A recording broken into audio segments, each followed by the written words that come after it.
Welcome back, guys. In this video I'm going to show you how to find and install Nemours app.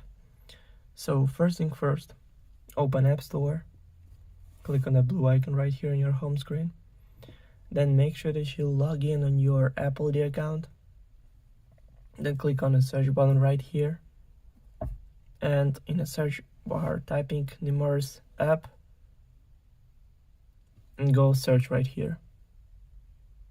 Then scroll down a little bit until you find the app.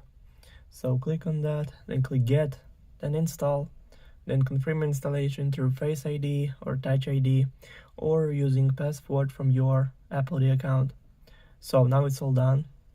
The app is only 17.2 megabytes. Also, all links will be in the description of this video. Hope you guys enjoy. Thank you for watching. Please like and subscribe for more. Bye.